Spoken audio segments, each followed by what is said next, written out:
Hey, what's up guys? It's Jay with the Real Southwest Florida Real Estate Team.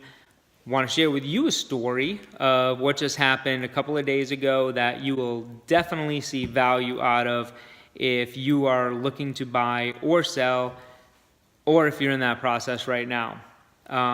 Pretty much it's all about the negotiation and the deal and how easy it is to not let a deal come together or to just kind of leave money on the table. Okay, so what happened was a property that we had on the market for sale got an offer on it.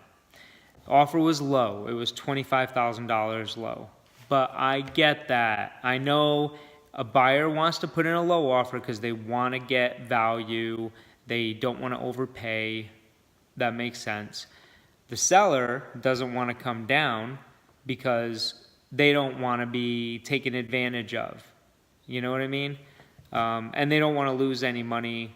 We get the offer, it's low, it's 25 grand low, and I ask him, I say, look, can we give a strong counter? And he said, yeah, let's give a strong counter. And that's better than the usual response.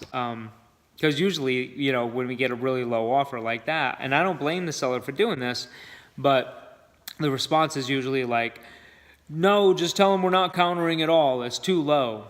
You know, and then my point is, yeah, I get it's low, but let's counter. I mean, they probably just want to put in a low offer so that they don't overpay. So this case, we countered.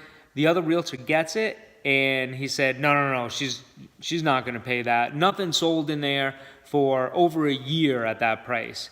And I'm like, really? I know what the comps are. So the comparables.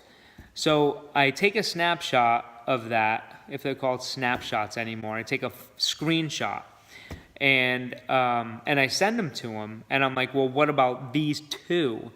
And he said, well, that one's 20 grand overpriced. He doesn't even mention the other one, but he said that one's 20 grand higher, but it was all tricked out.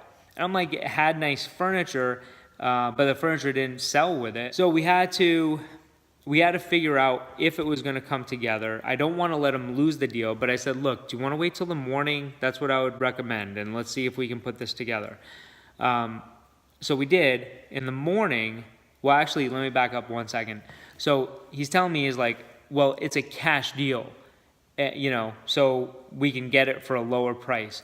You're not going to be able to get the property for a lower price if it's a cash deal. Mortgages typically don't fall through, especially right now. So I had told him, I said, look, I don't care if it's cash, pesos, goats. I don't care what they pay in, as long as the currency equals the price that we're asking. We'll sell the goats.